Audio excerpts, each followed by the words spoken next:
So I read this post on Facebook that I think has gone viral, which was an Onion headline that said, man's heart stops briefly when speaker asks members of the audience to turn to each other and talk. Which I'm giving you warning now, I'm about to ask you to do. So either escape or dive in and plan to have fun and play with us together. Of course, I would be remiss if I didn't start with a story. So, once upon a time, there was a young man in a shtetl in Eastern Europe who didn't believe in God. And he was adamant that he wasn't going to go to shul and he wasn't going to study Torah. And he went to his rabbi one day very frustrated and he said, "Rabbi, I'm an atheist and I need someone who understands me. I don't know what to do." And the rabbi said, "I have just the person for you. In the next village over, at the edge of the woods, there is the most famous atheist in the world. His name is Moshe the Atheist.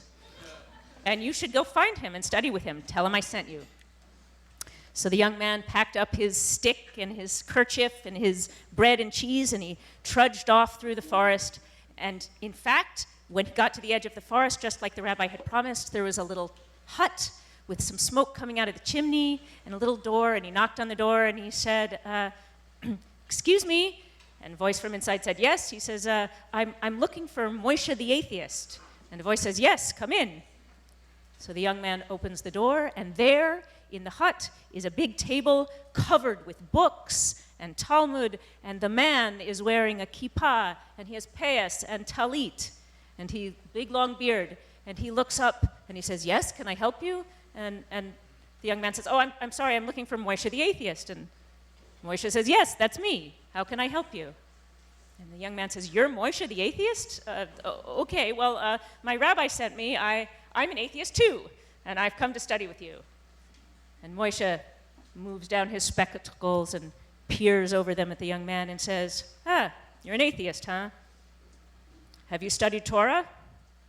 The young man says, No, I'm an atheist." He says, "Have you read Talmud?" The young man says, No, aren't you listening? I'm an atheist." Moshe goes back to his book, goes, "You're not an atheist, you're an ignoramus." Why do you think I told you that story? Shout it out. You got to study it. Whatever it is, before you reject it, maybe get a little bit of information about it. Why else might I have told you that story? It had a beginning, a middle, and end. Awesome. We know that about story. There are at least two more reasons. Make them up. Icebreaker. As an icebreaker. Yeah, I said, but we're going to talk about story. I better start with this story. There's a lot of Jews in New York City. There are a lot of Jews in New York City. That's right. You got to connect with your audience. Yes. All of those things and whatever else you were secretly thinking in your head as I was telling you might be the reason are the reasons. Because as we start to talk about story and the power of story, you're going to get a whole flow this afternoon from different awesome speakers. And where I want us to start is with the place of asking the right question about story. And I think that question is not if we should use story in business, but how do we use story in business? Because in fact, what it seems to be coming more and more clear is that story is meaning. That in fact, we are telling and hearing and making up stories in our head all the time. That's the way our brains work. And there's neurobiological studies that are actually tracking this. Jerome Bruner, the cognitive psychologist, says it just that way. Story is meaning.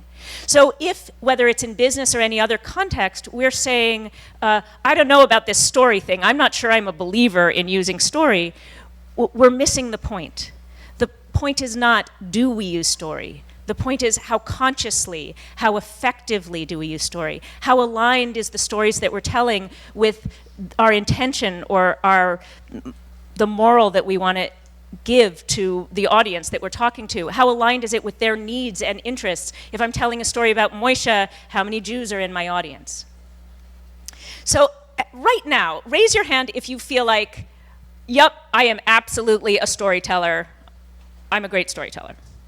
So I'm going to guess maybe 7% of the crowd is raising their hand. Let's see if we can up this. Right now, I'm going to tell you, here is what I am going to promise you, that I believe inside your head there is a little safe, locked away, secret, brilliant storytelling ability. And we're going to unlock that for you right now. So this is the moment where the Onion headline comes true.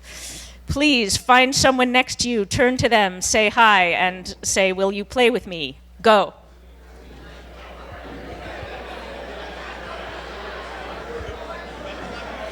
All right. Here's how this is going to work. Come on back. The person in your pair who has the longer hair is going to be the storyteller. All right. Storytellers, this is what is going to happen. You have the easy job. The other person in your pair is going to inspire a brilliant story. You are going to seed a brilliant story, and this is how you're going to do this. You are going to give your partner 3 random words, and then they are going to tell a 30 to 60-second story. So it might look something like this. Could I have 3 random words? Okay, I heard balloon. I heard balloon, burrito, and salsa.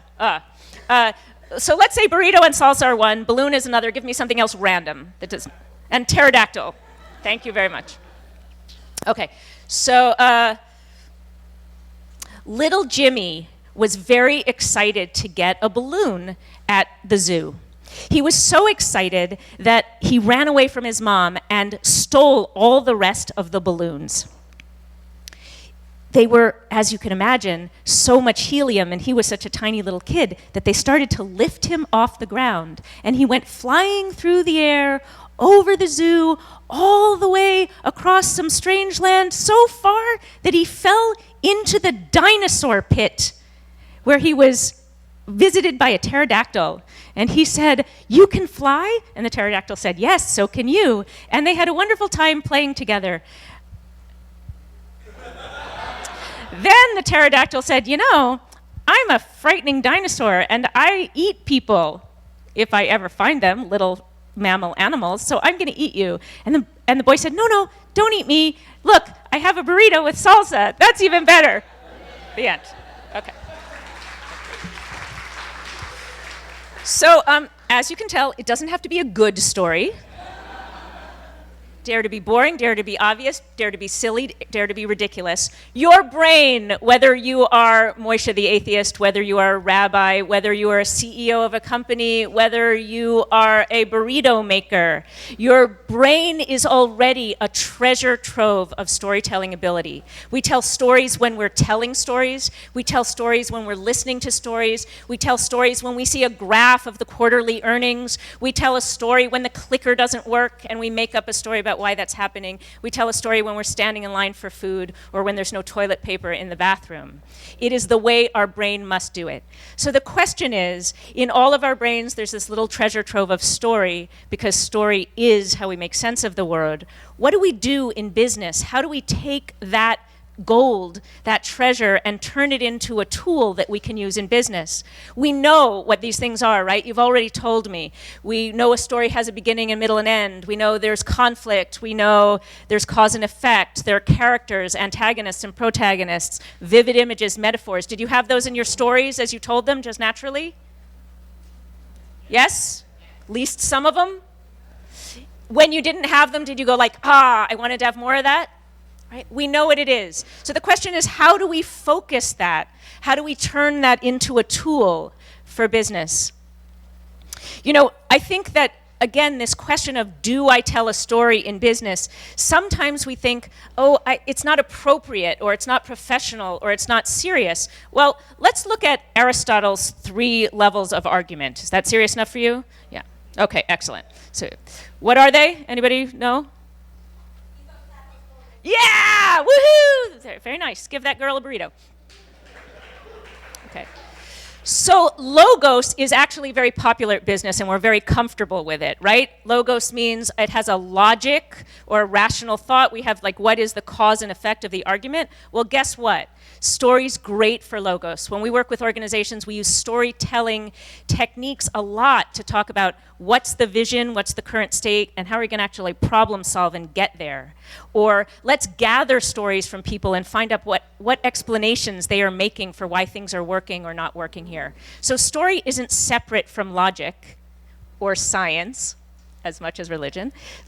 Story is logos. If it has a beginning and middle and end, if it has a cause and effect, we're happy with it. If it doesn't, we don't like it. Second is ethos. We're also okay with that in business. And often in business, when we're working with speakers and they're trying to come up with stories, it's based in this ethos, or what is the moral that I want to get across to people, or what do we care about, or what are our values. And you can have as many values as you want on a chart, but it's the examples in organizations of someone did this and this happened, or we reward this, or here's how we're going to go out of our way to serve this value that matter. So stories illustrate your values in a way that just articulating them don't.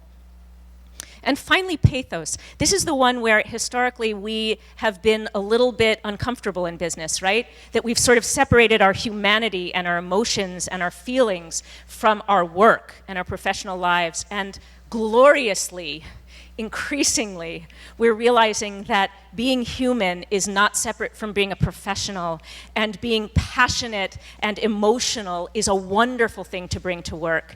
And having a story is a way that makes us smarter and better and more committed to what we're doing. So for all of these very serious Aristotelian reasons that allow you to have more influence and more impact and more motivation and get better results, story is a great tool. We could spend, as we do with our clients, days and days giving you explicit tools, and story sellers like myself do that. They say, here are the stories you must be telling. Here's the way you must structure a story. And there are wonderful, wonderful tools, like you'll just hear in a minute, where people have figured out what can I do so that I don't have to figure out it myself to be cleaner and more explicit about my stories and have more impact. But the bottom line is this. There are just a couple of things that you need to ask yourself to be able to use story in an effective way, whether it's in business or anywhere else. And here they are. Remember that I'm co-creating it. So I'm going to tell you what I care about, and I'm going to try to connect it to what you care about. The questions I ask on my end are, what is the moral of my story? What is it I want you to know? And what do I want you to do differently after you've heard me talk? How do I want you to be changed? And then the questions that you ask about your audience are, what do they care about? And what's in it for them to do what I want? Once you've asked those questions, you've focused your story, you pick it, and you will rule the world. So before I leave, here is my call to you. I want you to use story. I want you to gather it. I want you to notice it. And I want you to start consciously thinking about, what is my intention when I'm choosing to tell this story or communicate in this way? And what's in it for my audience that's going to make them care and be moved and do it? Thank you.